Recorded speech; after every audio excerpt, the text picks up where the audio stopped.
And coming up on this episode of The Grumpy Gits, we talk to Alexandra Adams, the UK's first deaf-blind doctor. We also take a deep dive into the Johnny Depp and Amber Heard case and the ramifications it's had around the world. We sit down and talk to Emma, the editor of Enable magazine, and the work they're doing to assist the disabled community. We also look at the cost of living crisis and how it's affecting millions across the UK. All this and all your usual favourite segments, including stupid questions and, of course, our community section. So tune in, sit down, grab a coffee and enjoy The Grumpy Gits. Welcome, one and all, to another episode of The Grumpy Gits, the only podcast on the internet that's pledged $10 million to Johnny Depp. Topical.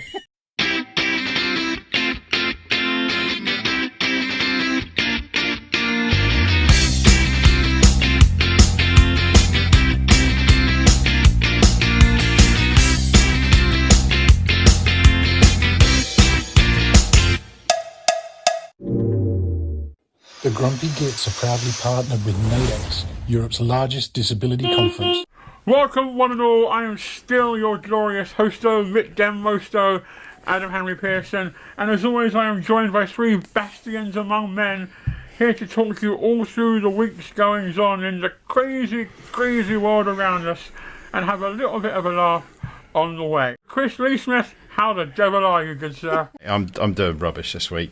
Kids are off. It's driving me nuts, and nothing's really happened.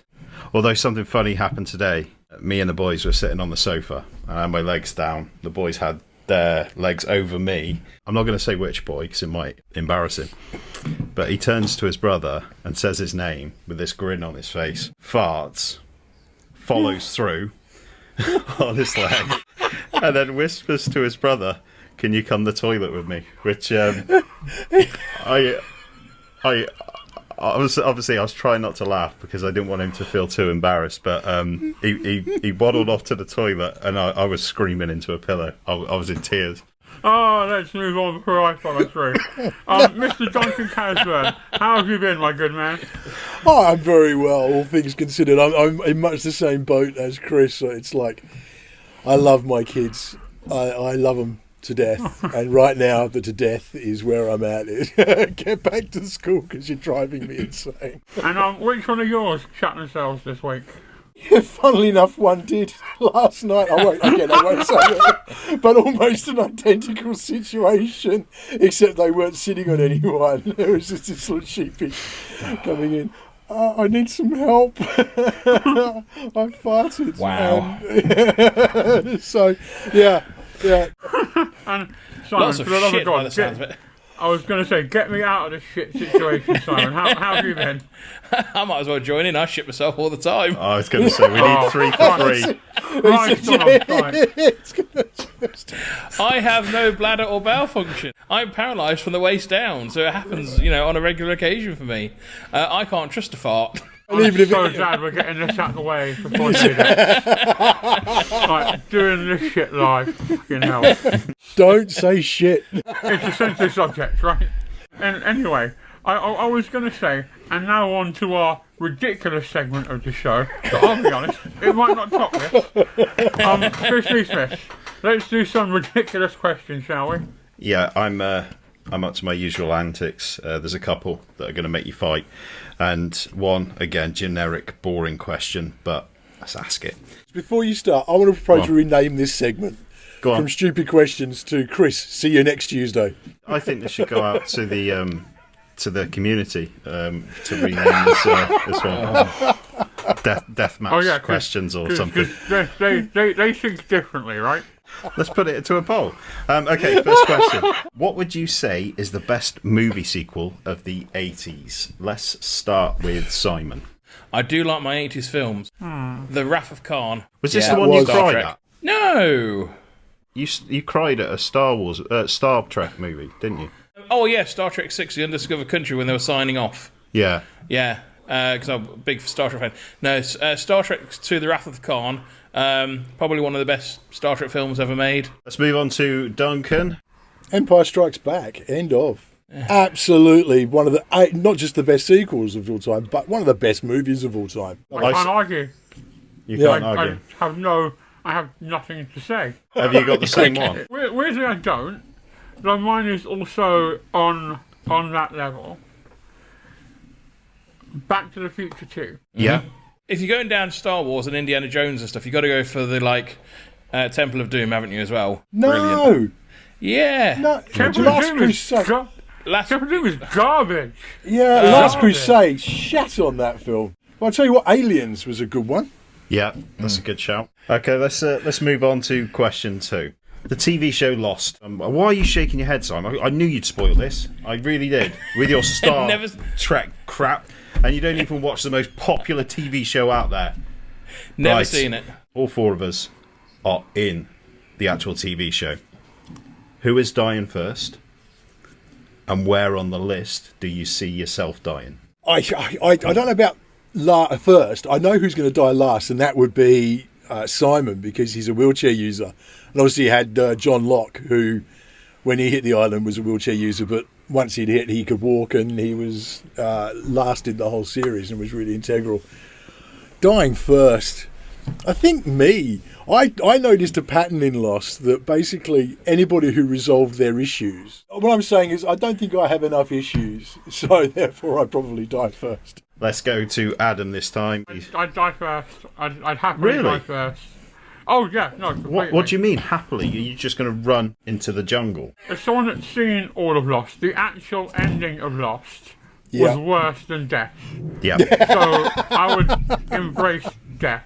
Also, I don't know who else is on this plane. It's all your exes. All your exes are going to be there. No, it's basically the cast of Lost plus us 4. Oh, yeah, kill me.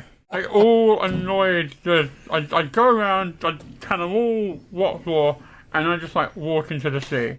Simon. Am I walking or am I not walking? Because apparently you said this person who's a wheelchair user was magically able to walk. Let's say you are able to walk. I'm able to walk. I'm going to kill everyone and eat them all.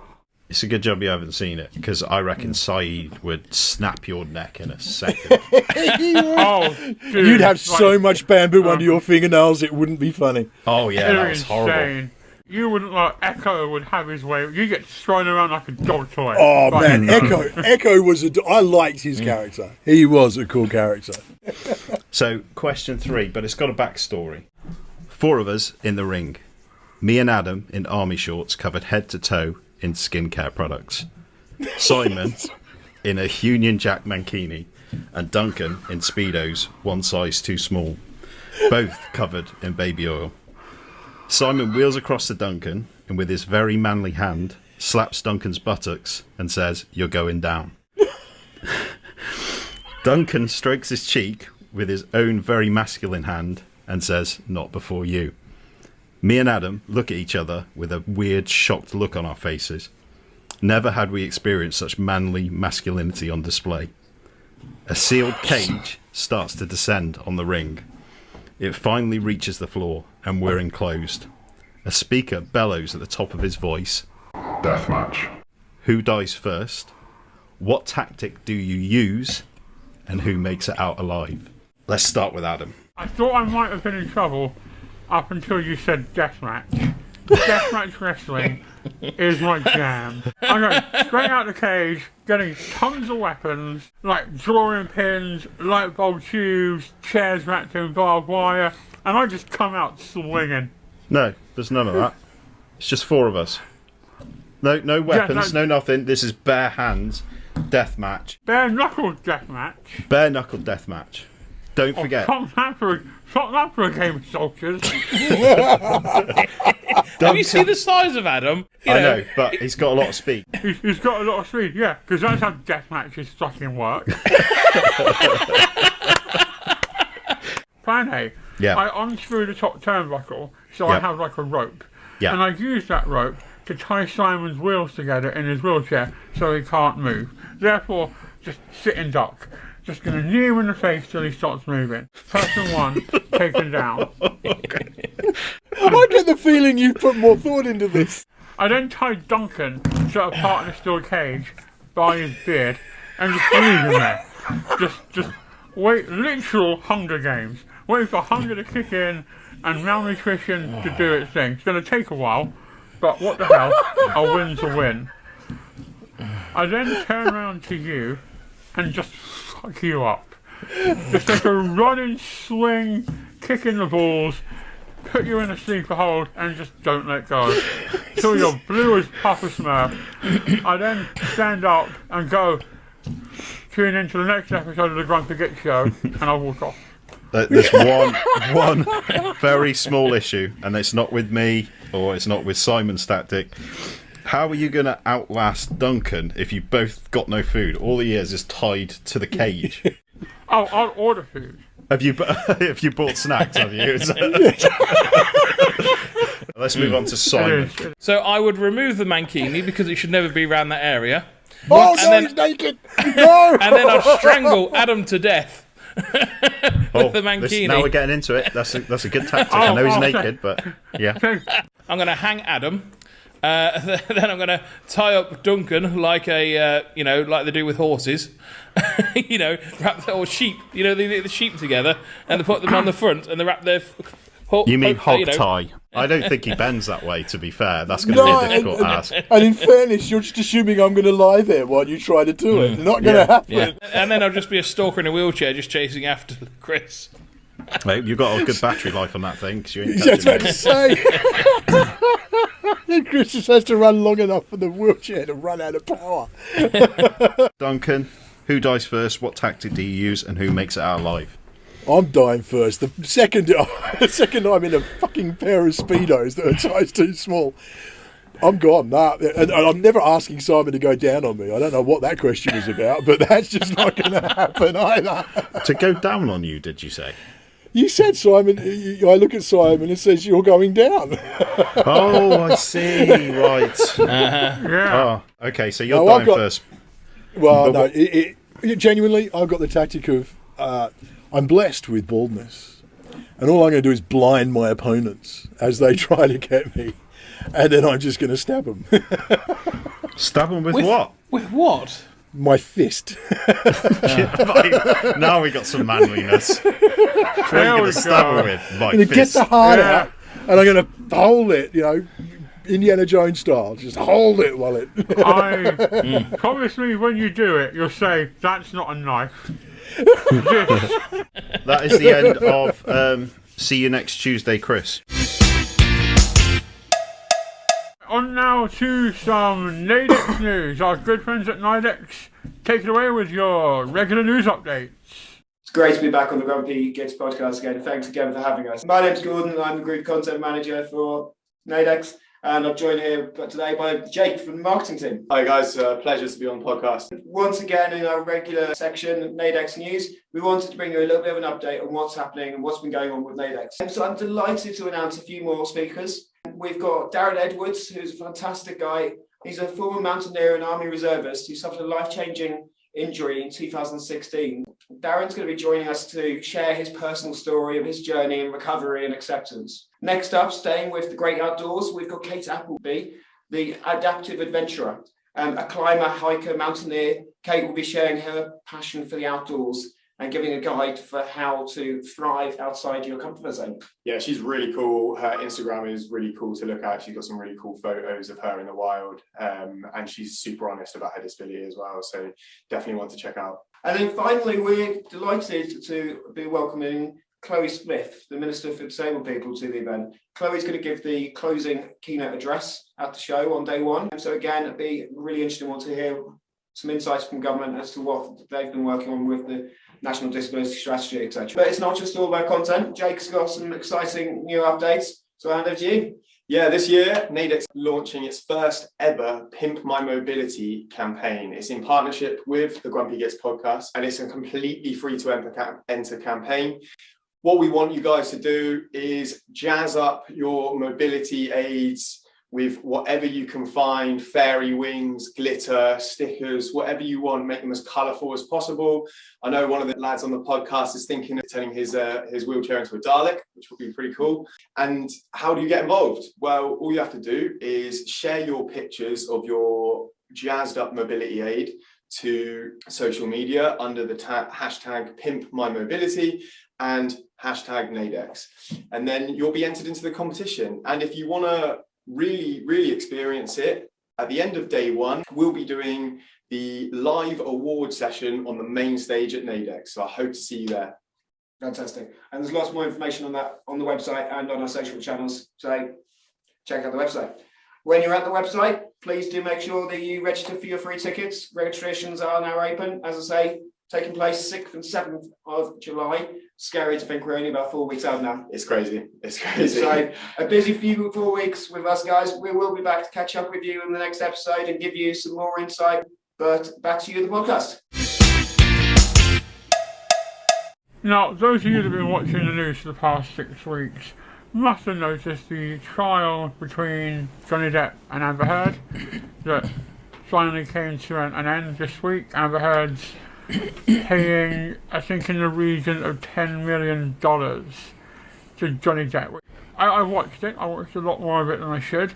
And I just couldn't help feel this overwhelming sadness about the whole thing. I mean, yes, legally Johnny Depp has won, but was there really a winner here, having all one's dirty laundry thrown into the public domain? I know, Duncan, you've got quite strong views on this one, don't you? I do. I have strong views on this because, to me, there's a lot more than just this case that really it represents. The Me Too campaign, which was a really positive thing, in my opinion, it's this sort of the death knell to it in many ways. But it brings an element to the Me Too campaign that I always sat really uncomfortably with me, which is, and we've seen it with a lot of celebrity cases in the past as well.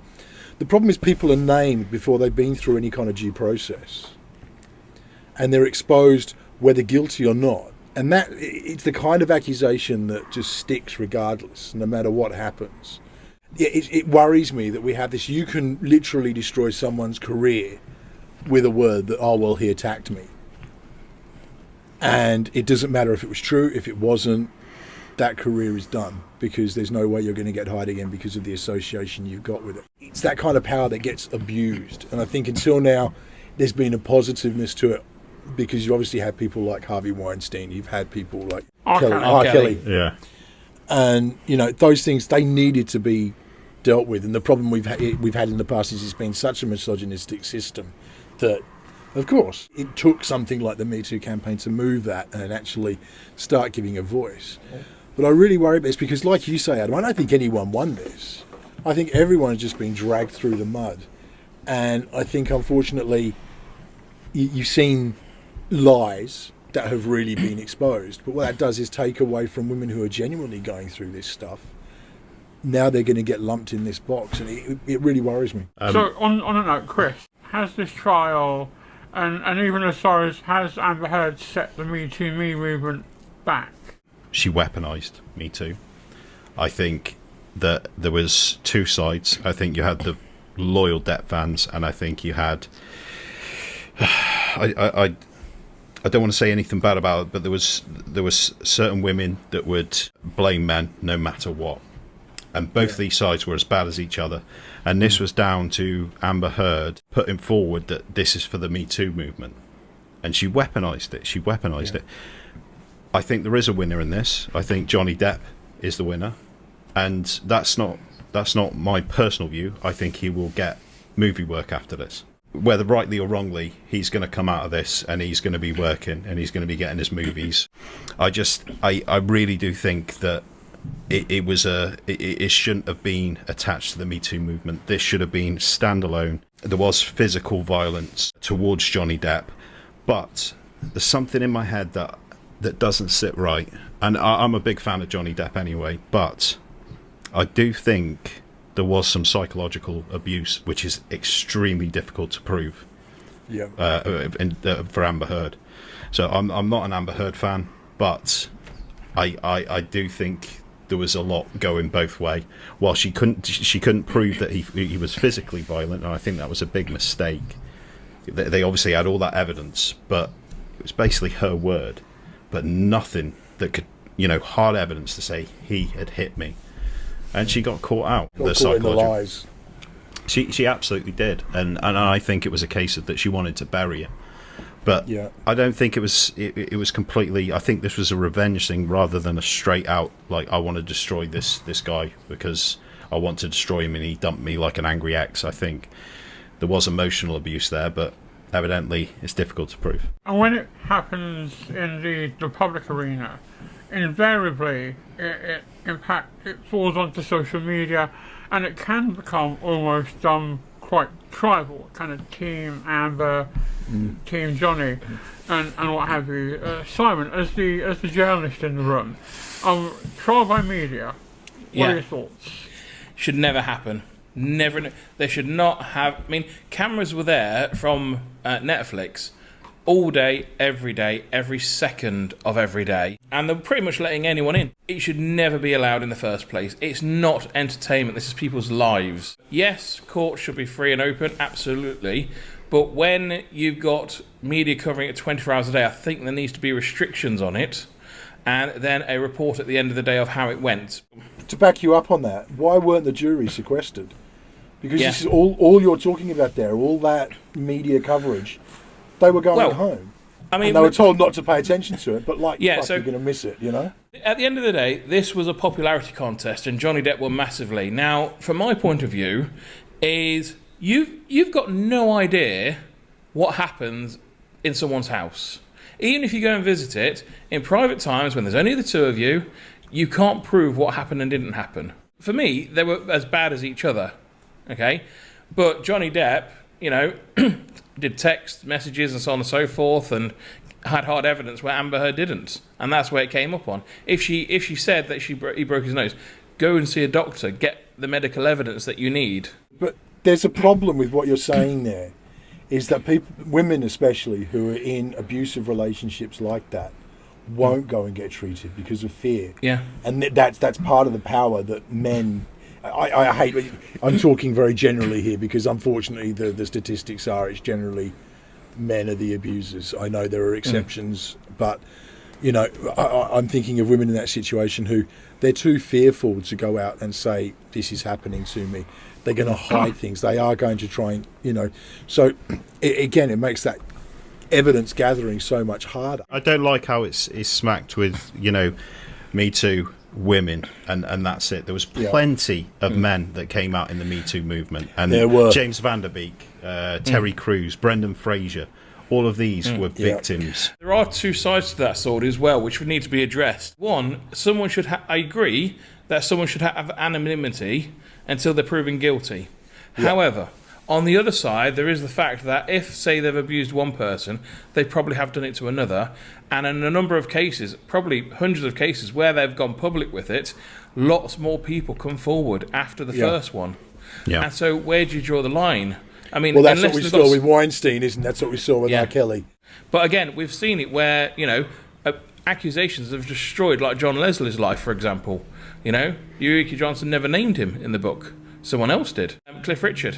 Completely innocent of anything, and the BBC were there at his house hovering over it while they did a police search in his house. Duncan, I'm going to throw back to you finally. What long-term implications do you think this case is going to have? As I say, I've read a number of articles which have labelled this the death of the Me Too movement. I think we have a responsibility to not let that happen, but we need to do it in a way that's also responsible, and that's where I don't have the answers, because you need to somehow be able to name people, and like Simon said, you've got to be able to back these things up and bring other people forward, and you can only do that when there's a sort of publicity around it. But I think that we are supposed to be set on a tenet that innocent until proven guilty. But the trouble we have at the moment is in all these cases, it's always you're guilty until proven innocent. And I think the only person who's got away with it, has come out without judgment being on him, is Cliff Richard, because I don't think anyone believed that happened. It was one person, no one else came forward, and it was handled by him and his team, I guess, much more stoically, I suppose. But yeah, the Me Too movement's a really, really important thing, and giving that power to people who've been abused. And I'm really glad that Chris mentioned that, that there are men who have been through this stuff too. The trouble with this kind of crime is that it's like you said, it's always behind closed doors. Mm-hmm. So how do we bring it out from behind the closed doors without removing the basic foundation of our judicial system, which is innocent until proven guilty? If that falls down, it all falls down like a house of cards. Exactly. So, yeah, ethics are really important here. Well, there we go. So let's bring this to an end, gentlemen, with a song. Sing it with me. Oh, the Grand Duke of York paid 14 million quid to a woman that he'd never met for a thing he never did. So we're just gonna mosey into this week's interview, which, let me tell you, is a cracker. Absolute Never before cracker. have I heard someone just casually mention they robbed a flower store by mistake. But it happened in this one, did it not, Duncan Casburn? It did, and Alexandra Adams, absolute star. So you may have read about her in the papers. She's been on daytime TV and stuff like that, being interviewed. She is the world's first deaf-blind person to be training to become a doctor. Adam and I had the opportunity to speak to her, and we were prepared for a good interview. But when she gets into the stuff that's actually beyond that and about her adventures out and about in the world, it took a whole new level. Absolutely my favourite interview we've done so far. Hi, Mike Tremonti, if you're watching. I'm still rapping. And thank you, us from the past. Duncan, random question. Who do you think would win in a fight? Doctor Who, Doctor Strange, the band Doctor Hook, or our next guest? I'm going for our next guest because the determination from our next guest far outweighs any of the magic powers and time traveling capabilities or dodgy 70s style music that would possibly affect anything. And there's also a Doctor Link as well, isn't there? Because I am good at segues. Ladies and gentlemen, please welcome Alexandra! Hey! Thank you so much for having me. I'm really looking forward to chatting with you guys. Alexandra, for our wonderful viewers and listeners, who are you? Why are you here? Who is Alexandra? What is Alexandra? And I'll go one better. Why is Alexandra? I mean, I don't even know where to start. I mean, I'm the UK's first deafblind person training to be a doctor, so that might be one reason. But I think along the way, my journey's kind of, gone out into so many different angles. I talk about all sorts of things, really, not just being a medical student, but being a disabled person in general society. And yeah, kind of my story just kind of went out there, and here we are. We're having this chat. So I stumbled across you because there was a story in the Independent about you, which I read with really great interest because I find stories like yours remarkably inspiring, also incredibly frustrating because you see the hurdles you've had to cross to get where you are. And I'm not just talking about the obvious hurdle of being deaf, blind, and training to be a doctor, but the societal hurdles that get thrown in the way as well. I mean, where did it start for you? I'd probably say 2019, actually, in terms of my story getting out there. I obviously went through many hurdles of, applying to medical school, getting into medical school, but it wasn't until I was in my third year of clinical placement, and it was my first day on the wards, really looking forward to it like anybody else in med school was. And the first doctor I came up to basically just looked me in the eye and just said, "Imagine you're a patient. Would you want a disabled doctor treating you?" Absolutely not. And then they sent me home within half an hour of me being there. I was almost half expecting some discrimination to happen because at the end of the day, there's no one else that's kind of done this. But I didn't expect it to kind of hit me in that way. And I came home and I just thought, well, that's just ignorance, isn't it? And I was trying to think of a way to address this incident, but in a positive way. Yep. And I think that's when I started doing a lot of public speaking and just kind of speaking up about it. Kind of, besides the passive aggressiveness, I wanted to make it a positive message and say, hey, look, there's a lot of learning that we still need to do. And I just got messaged about potentially doing a TED Talk. And then before you know it, sort of in the autumn of 2019, I'm doing a TED Talk on the stage for TEDx NHS.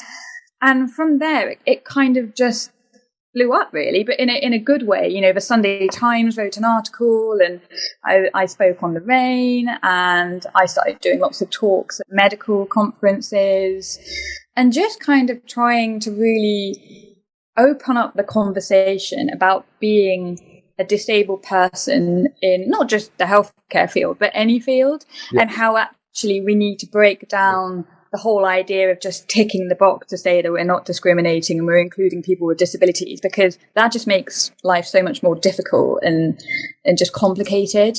But it was during the pandemic, my life changed, and I was in hospital for 17 months as a patient.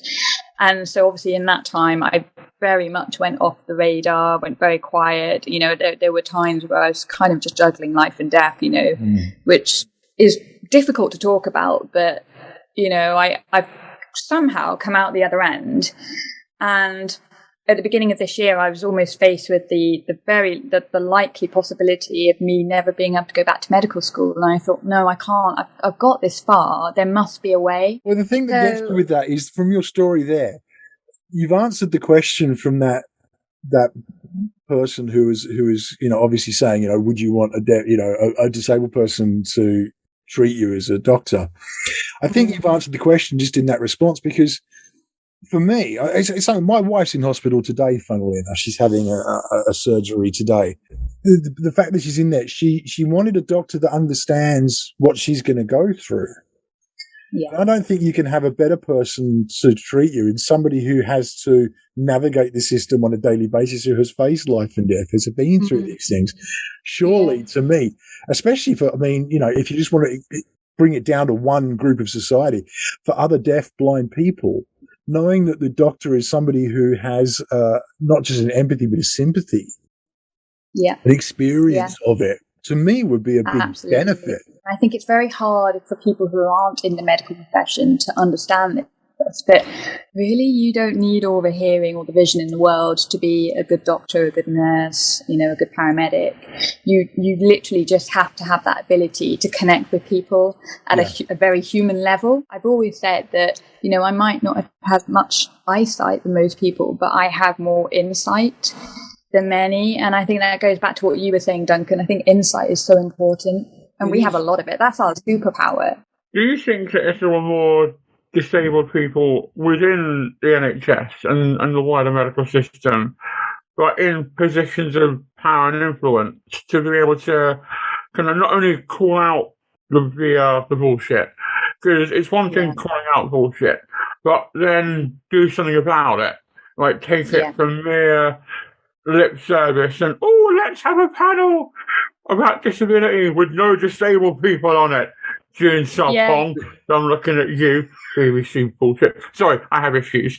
And actually go and then do something about it, rather than having the same conversation every year. Yeah, absolutely right. And I think, unfortunately, I mean, there are a lot of organisations and institutions that are actively working on improving kind of disability access and, you know, inclusion of people with disabilities. But I think a lot of people, including the NHS, it's not just them, but in general, I think at the moment anyway, disability is still very much a tick box exercise, which can be really dangerous. Yeah. And I think a lot of people just tick the box to say, oh, hey, you know, we've included this person because, you know, they come in the minority and we've done our bit, and that's that. And it's all for show. This very topic came up in Adam and Simon interviewed Martin Dugan from Newsround, who's obviously a wheelchair user. And he was saying the same thing at the BBC. Everything is such a tick boxing exercise. And what is supposed to be something that is creating inclusion is almost doing the opposite. It's becoming a barrier, which is really strange. Yeah. And I think because of the tick box kind of aspect, people, they assume that someone with one disability has the same challenges or strengths or weaknesses or whatever as someone else with that same disability. And it's just so wrong. I mean, again, I have this question every day as someone who's deafblind. It doesn't mean that I'm completely deaf and completely blind. It's a spectrum. And you have to keep explaining yourself. It's the same thing. I wasn't really sure whether to use this, but to have it on show. But I went to make my my cup of coffee this morning, and I normally drink it out of this mug. I don't know if you can read it. I was like, maybe I shouldn't have it on the podcast because they might think I'm really rude. But I actually had a doctor friend who sent me this, and it's just so applicable as a disabled person, patient, as a medical student. I just thought this would just be ideal. I'll just put my coffee in here and just start, casually spreading the message. I love via it. The podcast. It's like a hybrid of Rage Against the Machine and My Little Pony in one mug. That's perfect. On that, I want to ask, going on for a bit of a different tangent, what's the funniest situation you've been presented with as a result of all this? I also want to know, what's the dumbest thing anyone said to you?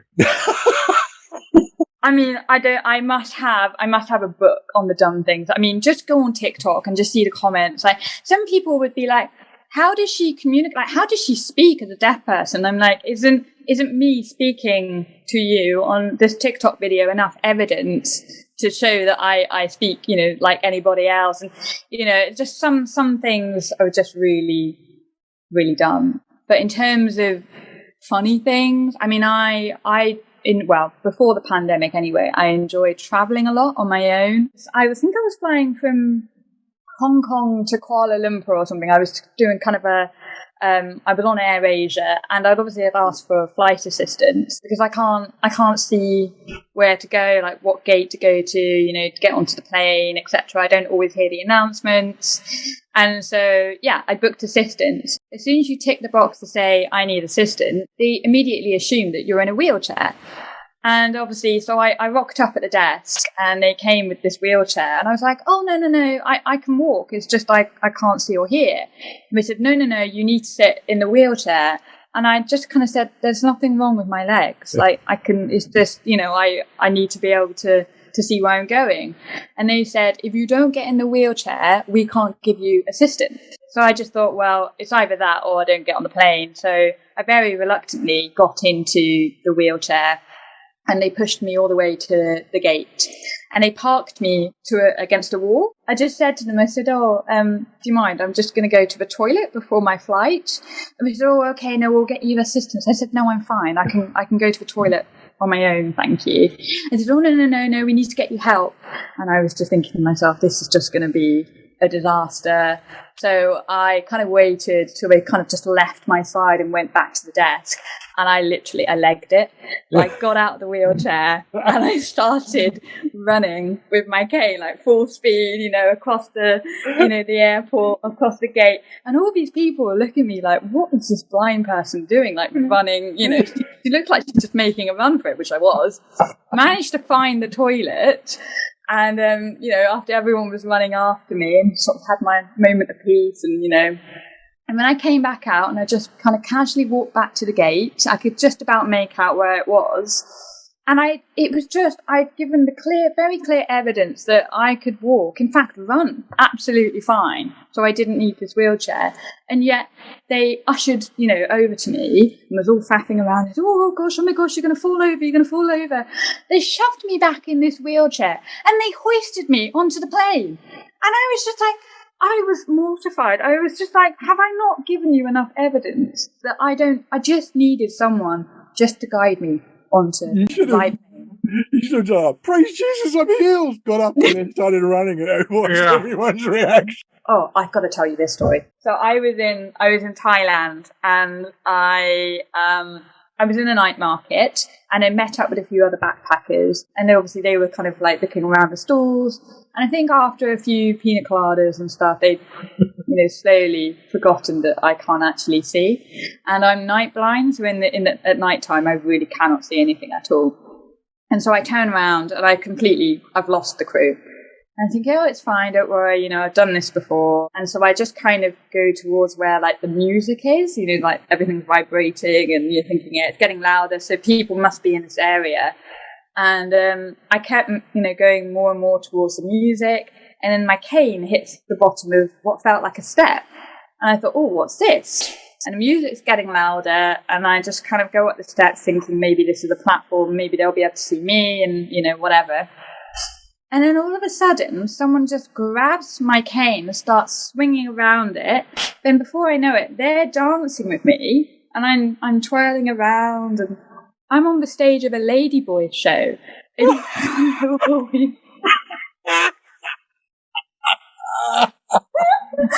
And they're pole dancing with my cane. They literally. I've got to try that. I just got to do it so I can get backstage at gigs. And I was still oblivious at this point until everyone started cheering and clapping. And I was like, what on earth is going on? Where is everyone? Well, there we go. If this doctor shit doesn't work out. It's always good to have other career choices in the background. We now know you have a fallback, right? So I went out to America, kind of a last minute thing, in 2017. And the people I was staying with, it was my last day, and I wanted to buy some flowers. So I was kind of like just going up and down this very busy road, but I hadn't realised that most of the shops were closed at this time. It was like 5 o'clock in the evening. And I found Google Maps was telling me that there's a florist nearby, and I found it. And I opened the door thinking it was the entrance to this florist. Didn't realise that it was kind of like this really big refrigerator with all the cool plants in there. And so I walk into this refrigerator and the door shuts, and I'm just kind of locked in this refrigerator. Oh. And then the owner of the florist, she comes out, she said, what on earth are you doing? Who are you? Oh my God, I'm going to call the police. Like, because she was closed. The florist was closed. I hadn't realised. Wow. I had broken into a florist. I'm so sorry. Look, I have the cane. I'm blind. Like, I didn't realise. I mean, I think when she saw it, she realised. She said, oh, that's fine. But then I spent the next hour tediously having to listen to her describe every tiny little detail of every single petal of every single bunch of flowers. Is it that spirit of adventure? Like, you seem like somebody who wants to get out there and do stuff, and is it that spirit of adventure that's prompted this? That, was part of that decision to go, you know what, I'm going to be a doctor and fuck everybody else. Was that part of it? Yeah, I mean, I've always had a kind of a go-getter attitude, and I think also being visually and hearing impaired, I almost don't have that fear factor when it comes to, oh, but what if this happens, or what if we bump into this, but I don't have it because I don't see, literally, I don't see what's up ahead of me. So I do just, I mean, my friends call me Bridget Jones. I do just get myself into these situations. But I think, I've always said I want to see the world before the world goes blind. It's difficult because I think if I was just a medical student and I wasn't deafblind or I didn't have disabilities, I could say anything and everything. But because I have that additional kind of, well, I'm deafblind, I think people suddenly think, oh, well, if you do that, that's not funny because that's really quite dangerous. Whereas if it was someone without those impairments, they would be absolutely fine. Does that make sense? It does. Yeah. And because of that, I'm very kind of wary and conscious when it comes to sharing the comical side of my life normally. So I'm loving this chat because I can just talk about all the, honestly, the stupid and naive things I have done. Whenever I get in trouble, I'm like, I'm disabled. I don't know any better. So move on. I once accidentally took a job in Slovakia. Yeah. Oh, yeah. I think people who don't, who don't have disabilities or experiences of illness and etc., they see us as not being able to have fun. Do you know what I mean? And I think they always, it's such a taboo. They don't talk about it, and then when you say, like when Adam's talking about his stories, and you're like, that is absolutely hilarious. If that was someone else, they'd be like, oh, I don't know whether to laugh or not, because is that an insult, or is that supposed to happen? Are disabled people meant to have fun? And I get a lot of that, and it's just There's a TV show back in Australia called The Money or the Gun. And this guy, he did an episode on disability. This is way back in the 80s. And he did an episode on disability and stuff. And one of my favourite guys I've ever seen interviewed, this guy was a thalidomide child, obviously grown to an adult, that, he had the limb difference that resulted from thalidomide and all the issues that went on with that. And he had an absolutely stunning girlfriend, genuine blonde model, sort of like, every guy would be like, whoa, how did you manage that? And he said one of his favourite things was he'd go cycling with her. Obviously, he can't cycle, so he actually just she had a backpack, and she used to put the backpack on, and he'd sit in the backpack. Yeah. And what he'd do is he'd wait till they pulled up at traffic lights, and he'd duck down. He'd put the cover on the hood thing on the backpack, and he'd duck down. And he'd wait till they were up against, like a group of young lads in the car. He'd see her on the bike in the Lycra and I was, hey, baby, how you doing? The usual. And he'd pop out. What the fuck are you looking at, you bastards? And just watch these guys completely freak out. Oh, what a legend. That is exactly what I'd be doing. Alexandra, I can't thank you enough for coming on today. I have been riveted. There's so much we can discuss. And what we're going to do is, as we've done with other great interviews like this, we've obviously got to edit this to a format that we can fit into the show and bring it down. There's so much more to the interview that you've missed if you're watching this on the Grumpy Gits. So please head over now. We'll put a link in the description. There'll be a card pop up here. You can get straight over there and you can check out the rest of the interview because there's so much more that Alexandra talks about. So much good stuff. Well, Alexandra, thank you for coming and talking to us and all your wonderful stories and wonderful insights. We'll let you go before one of us kills the other with laughter. If people want to know more about you or follow you on the socials, where can they find you? So I'm on Instagram and Twitter, Alexandra Elaine Adams. I'm sorry, not Twitter, Instagram and TikTok, Alexandra Elaine Adams, and then Twitter, Alexandra_DBmed. But I've got all my links on, if you go to my Instagram bio, I've got a link tree in there which has everything. Will put your link tree in the description. I think that's a good idea. You can go check it out straight away. Yeah. Perfect. Thanks, guys. It's been a pleasure. And on that note, Duncan, it's time to hand back to us from the past. So in 3, 2, 1, past us. Simon, when is a windfall tax not a windfall tax? When it's a windfall tax. When it's a fuel profits levy, hell yes. So, the Conservatives have announced a 25% fuel profits levy, not a windfall tax. Cannot stress this enough. It's not a windfall tax. It's a fuel profits levy. I know it sounds like a windfall tax. It sounds a lot like a windfall tax that the Labour have suggested, but it's a fuel profits levy. What is it not? A windfall tax. Say it with me, Simon. It's a fuel profits levy. No, it's not a windfall tax. Everyone understands what a windfall tax is. Why don't they just say it's a windfall tax? Because it's a fuel profits levy. Have you not been listening? So yeah, this is the news that the 25% will entitle families who are on income-based benefits to a £650 amount of money.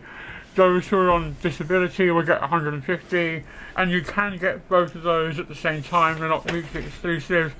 Pensioners who would qualify for heating allowance will get £300, and then every household will get £400 credited to their electricity and fuel bills. Chris Lee Smith, is this enough? No, absolutely not. We're finding out that prices are going up in October. They're going to be going up 3 months after that. I don't think we've got an end to every 3 months them rising. So this not windfall tax. It's just a drop in the ocean. It's nothing. They said they'll review it. I watched the Martin Lewis interview with the Chancellor, and he asked the question: are we going to revisit this at the turn of the year? And he couldn't really give him a straight answer. So this is a band-aid. It's handling toxic waste with an oven mitt. Yeah, exactly. It's kind of going to help, but it isn't really. No, it's not. We've got a serious issue where we're getting to the point where I think like 40% of the population are going to be in fuel poverty. It's getting to the point where it's not the question of here's a little bit of help. Okay, we need a whole different infrastructure on how we're going to handle this in the future. Because when an energy company comes out and says, well, we've made £4.9 billion profit, but we're putting the prices up by 52%, it's not sustainable to keep it at this level because wages aren't going up as much as that, and the government needs to step in, do more, and actually say to the companies, you need to reduce your costs immediately, otherwise we're going to take drastic action against you.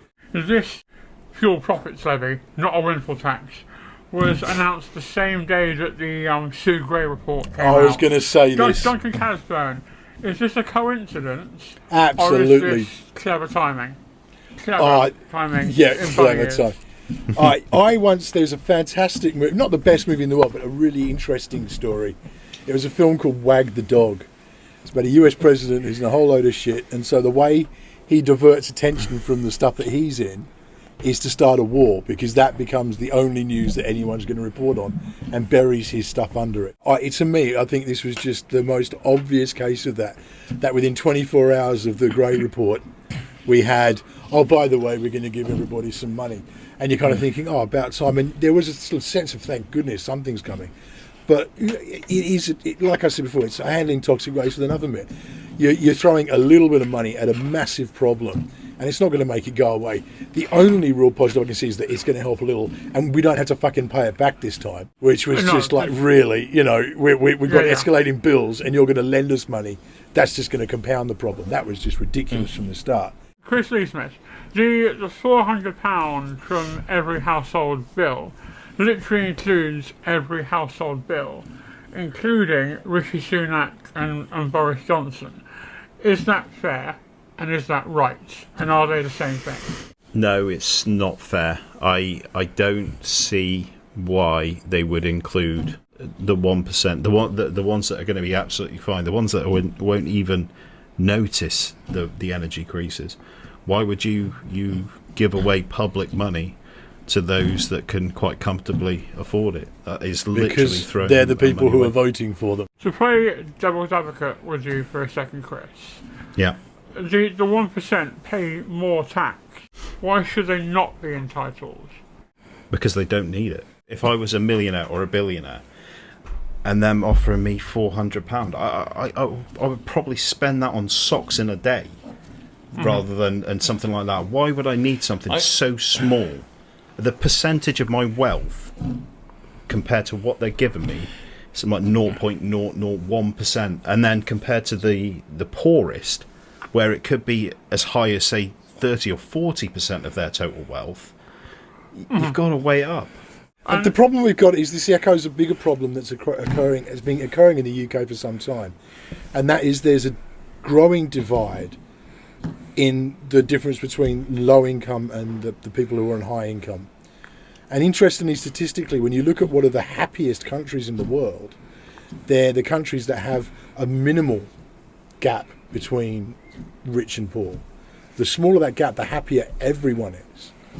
But we're in this very ugly situation where the poor are getting poorer and the rich are getting richer, and there's this gulf developing in between, and it's a big issue. And bringing the focus back on disability, because disabled people are going to be really hit hard by the increased cost. People, like Simon has to charge his wheelchair. There are people that have dialysis at home on their own machines that need to run them for 4, 5, 6 hours a day, or at least every other day.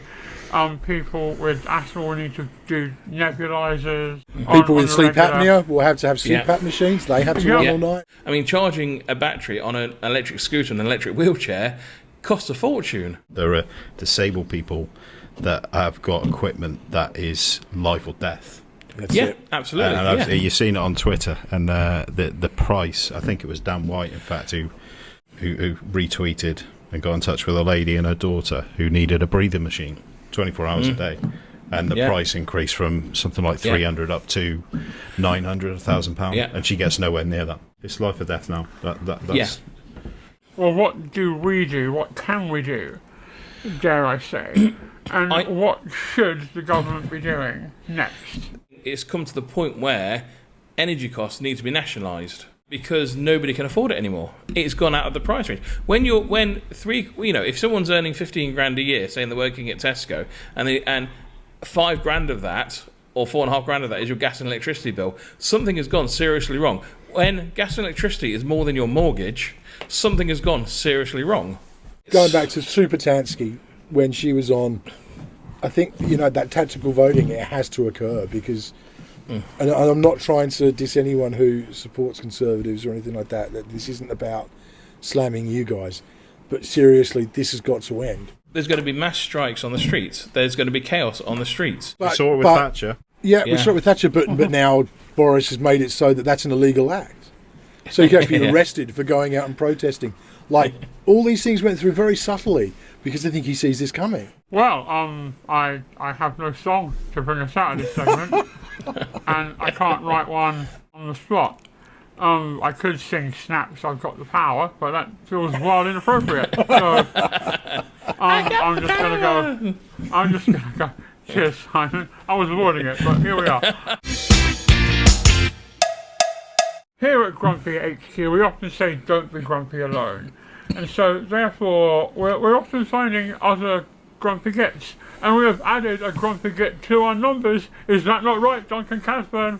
We have got the fantastic Jeff Gibbs, who's really working behind the scenes, but you're going to see him pop up every now and again, and now he's a perfect example of that, because Jeff and I got to sit down with Emma, who is the editor-in-chief of Enable magazine, and we got to talk to her about what Enable is all about and what they are doing for the disabled community. Thank you, Adam. And yes, we are here with the fantastic Emma Storr from Enable magazine. How are you, Emma? I am wonderful. Thank you so much for having myself and for having Enable. We're so excited to be involved with the podcast.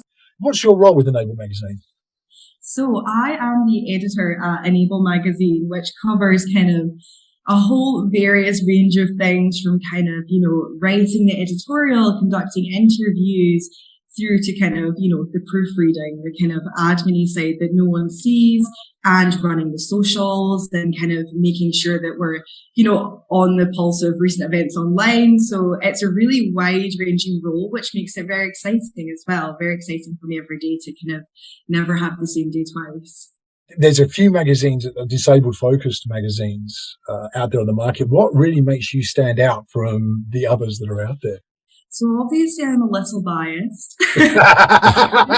Surely not. Enable is so kind of unique in itself compared to a lot of kind of the other titles on the market. We're quite a long title at 82 pages. We have so much kind of exclusive content, such a wide range of content, and also brilliant interviews.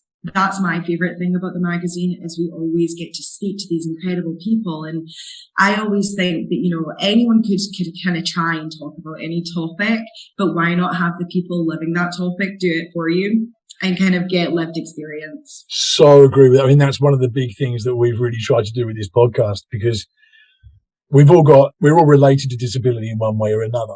Myself and Chris were adjacent in that we've got family members who have disabilities. Obviously, Simon and Adam are disabled themselves in different ways. But one of the things we've really strived to do is to make sure that we're speaking to the actual people. So when we did one on the Spectrum 10K, we made sure we talked to autistic people to actually give their side of it rather than talking over the community. It sounds like you've got that same drive. I'd say the most important thing for us is kind of, we'll sit and we'll look and think what's relevant to our readership right now. And then the next thing we do is, who can we speak to and who's the best person and how can we get them? And it makes it so exciting as well to get to speak to kind of people with such unique experiences, because I'd never want to speak over a community. And everyone's story is unique, and it's really just kind of brings that point home of how important it is to have those voices. In what ways does Enable help connect the disability community with things like information, businesses, and services, for example? Enable is a print magazine. The basis of Enable, it's what started Enable. It's such an exciting thing to have that physical print magazine. But what I love and kind of what we've done in recent years is we've really expanded how we connect with people on a digital platform. I don't just mean kind of social media on our website, because that's something that we love and we've been growing, we're so passionate about. But even kind of in the last, I'd say, 2 years, obviously with the situation with the pandemic, we had to adapt and find new ways to reach our audience when print wasn't always the most convenient thing. I think at the moment, on top of our print distribution, we're working with around 90 different organizations, reaching kind of tens of thousands of people online with each magazine. And that's just the magazine. That's not including kind of our online content that goes out, multiple times a week. You're always becoming like a disability news hub, it sounds like. I love that. Yes, we'll use that. No worries. Yeah, you can pay with my commission. I'll send you a statement. I'll get that over on the system. Yeah. Out of that, I mean, what's the favourite thing you've covered so far? What's something that really stands out? Can I pick two? Go for it. Why not? Okay, because I love kind of learning about new things I have no clue about. I think that's one of the most exciting things in terms of journalism and writing is kind of I get to learn something new every day and become like a mini expert on something every day. So on that front, one of my most favorite things I've worked on is a feature with the Michael J. Fox Foundation around Parkinson's research project. I managed to speak to kind of a few of their like top head scientists who are running projects, one in the US, one here, and I was just fascinated. It's an amazing thing, isn't it? We did that. I mean, last episode that we did, actually the one before the last, we spoke to the guys at Koala, and they was talking about the development of their prosthetics. But it was fascinating how it all came about and what goes. I love when you get the behind the scenes stuff and it all draws this amazing information out. It really gets the brainwaves firing, the dopamine's going off. The other one would be our March-April issue this year. We had Sophie Morgan as our cover star around her new memoir. And I just think Sophie is brilliant. I absolutely love speaking with Sophie. She's lovely. She's lovely and she's so intelligent and brilliant. And the book, I don't know if you've had a chance to kind of read the book at all, but the book is amazing. I've been involved in the print industry for as long as I can remember. Unfortunately, I mean, you'd probably agree with me that, especially for magazines, print is a bit of a dying breed. Do you still feel that has a prominent role for the disability community? And is that likely to change, do you think, at some point in the future? So I'm going to disagree with you on the dying breed at first. So obviously print is kind of completely changed, especially in the last kind of 5-10 years. I think when we're talking about the disability community, we're talking about a disability publication. It's without question that print is important. And once again, I'm probably biased because I've always loved magazines and loved kind of having that physical thing. I used to hoard magazines growing up to the point that my mum would, like beg me to just get rid of it. It's always going to have a place in some respect because it's such kind of a wide ranging audience. I mean, for people with a disability themselves, carers, healthcare professionals, print always does have a place, especially I think we can't talk about print and disability without touching on digital exclusion. And that, of course, I really agree with that. We can't ignore, and even kind of, I think, one of the latest figures was from NHS Digital, and it's that, people with a disability are 35% less likely to have essential digital skills. And if anything for us, that just kind of illustrates the point that print will always have a place with people with a disability, and it's essential. And a lot of people prefer it as well. I love kind of hearing from people how nice it is to get the magazine through their door and just kind of be able to sit down with a cup of tea and have a read of kind of features. So, I think without question, print's always going to have that place, especially with our readership and our kind of enabled community. It's really good to hear that you're addressing that digital exclusion issue. I work for a charity in Leeds, and part of the project we involve ourselves with is digital inclusion, getting carers involved with digital, helping them do online shops, etc. But I can really see why that's really important for you, especially for a disability magazine, having a physical copy. So yeah, I just think that's a really good thing to have as a driving force behind your publication, making sure that it does stay in that physical printed format. Especially when it comes to disability, I think it's something that's a really important facet that goes in there, because so often these things are done without that consideration. It's like what I think would be a good idea as an able-bodied person may not be a good idea for Simon, who's in a wheelchair. And we live in a world that is so ableist in its basest form that I guess, especially when you come into a disability magazine, it's so important that level of consideration is there for your audience and how they're going to be able to read and absorb the information. I think that's brilliant. I mean, you said before you've been with Enable 4 years. Over that time, how have things changed? What's developed? Just the way that we actually now speak to our readers has changed. We include so many more disabled voices in terms of columnists. We used to have kind of 1 or 2. Now we always have kind of 3, and we have kind of Q&As with people. Even, this morning, without giving too much away about the upcoming July-August issue, before I've come on this call, I've just received an op-ed from Carolyn Casey, the founder of the Valuable 500, about the disability pay gap. And I think we've kind of implemented things like that, where we have these incredible voices speaking about things that are affecting the community, are affecting them personally. I mean, even last issue as well, we had Samantha Rank writing a column about kind of figuring out who she was in herself and how people's perception of disability had played a part in that throughout her life, and how she kind of created this even kind of false, enthusiastic all the time persona just to please people. And now she's realizing, I don't want to do that actually, and figuring out who she really is without society's perception of disability influencing that. How essential is Enable to its readers? I always like to say that kind of Enable at its heart is connecting the disability community with services, organisations, products and each other, because that's what we love doing. That's what we're passionate about. And I think kind of anyone in the disability community, whether it is someone with a disability, whether that's a hidden disability, a physical disability, learning disability, whether it's a carer, just a loved one, a friend, or even a healthcare professional, you can always pick up an issue of Enable and find something. There's such a range of content in there that no matter your kind of background or the knowledge you have already, there's going to be something for you to enjoy. You are at Naidex, I believe. Yes, we will be. We're so excited. So we're actually a media partner for Naidex again this year, which is so exciting. And obviously Naidex is such an opportunity for us to meet readers, which is always brilliant. It's always nice at any kind of exhibition to just, see people's faces and get to speak to them and get to learn about their experiences. And we'll be there with, free copies of Enable that people can come and pick up from us. And, whether they've never heard of Enable and they just want to learn a bit more, we're always happy to chat. We love meeting new people. We love hearing their ideas as well and hearing kind of what they're working on. So yeah, we're going to be in Naidex and we're very excited to go. Where can people get hold of Enable magazine?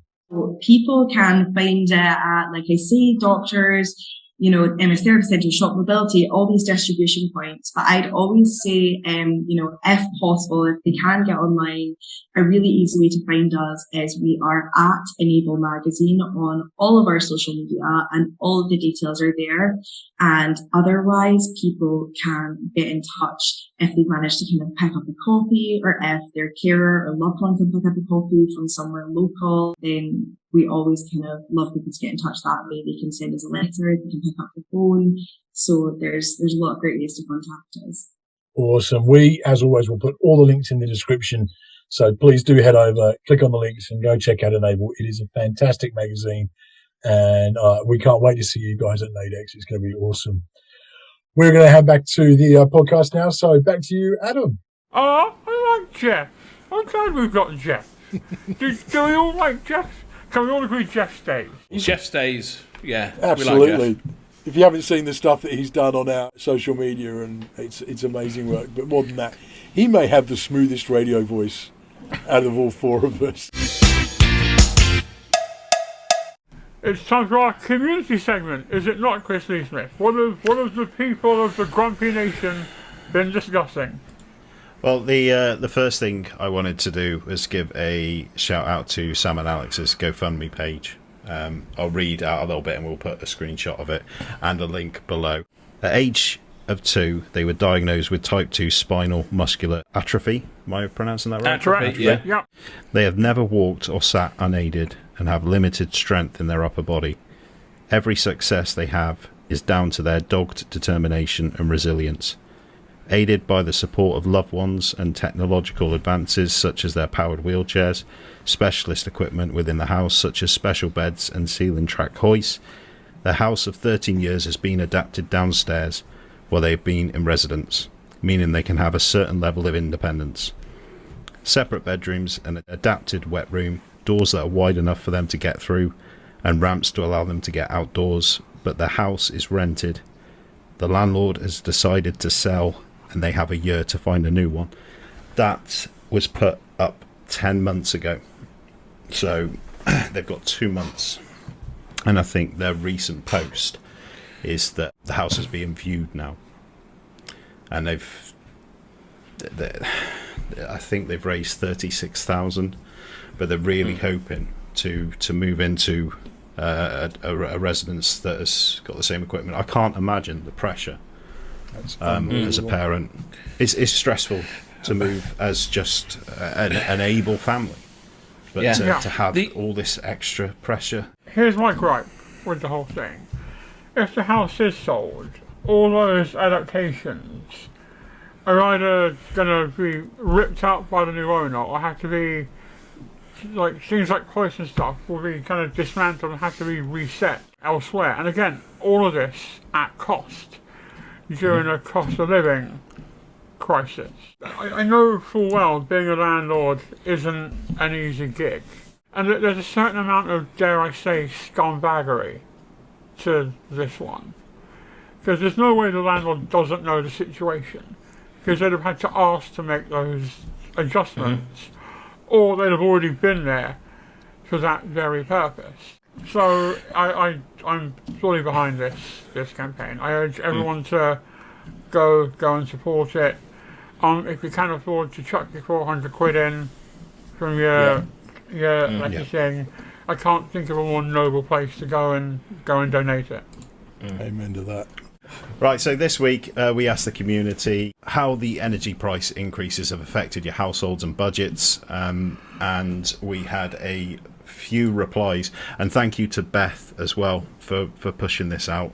The first tweet we had was from JS Mum. I feel that support government has offered will be a help, but it will be like plugging a hole in a radiator with gum.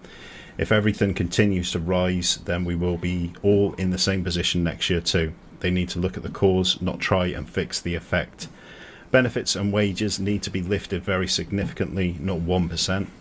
Energy companies need to be sat on, in my opinion, and there needs to be help for families who earn too much to qualify for benefits, as they are struggling too, along with tax and national insurance freezes, not rises. The second one we had was from Lisa M. I pay £300 a month and struggle to see how that would cover the winter.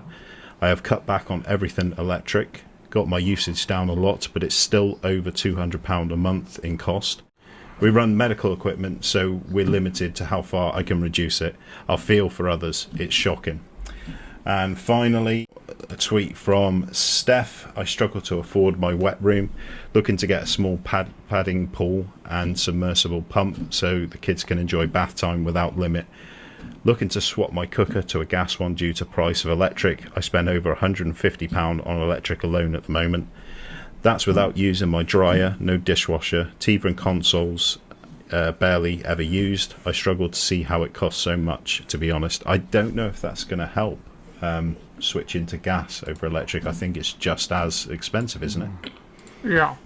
There was a thing by Martin Lewis the other day, and even if you've got electricity and if you've got electricity and gas and you don't use any gas, you still pay to have the gas there. It's something like £250 a year to actually have the gas tap or whatever it is installed. I think it's important, again, to remember that these are real tweets from real people. These aren't sort of like all back Boris bots or any of that, like McGovern's. And in some cases, it's people that we know who are talking. And this is, when the rubber hits the road, this is what it looks like. It's one thing watching PMQs and thinking bastards, but it's another thing hearing it firsthand from people that you know or that you feel like a kind of kinship with, because they're from our wonderful, wonderful community.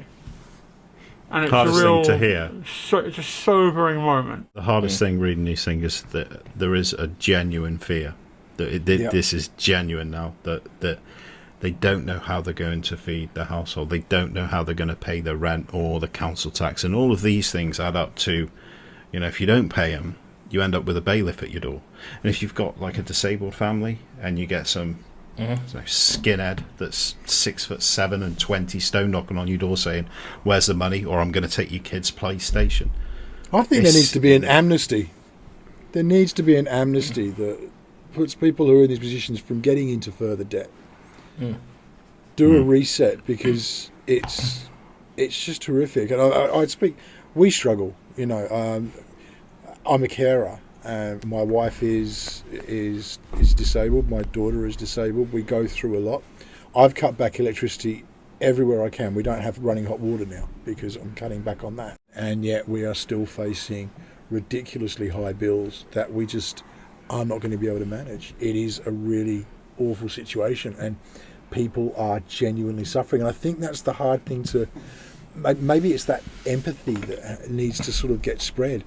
These aren't isolated stories. That's the saddest part. These are the ones that touch because we know of them.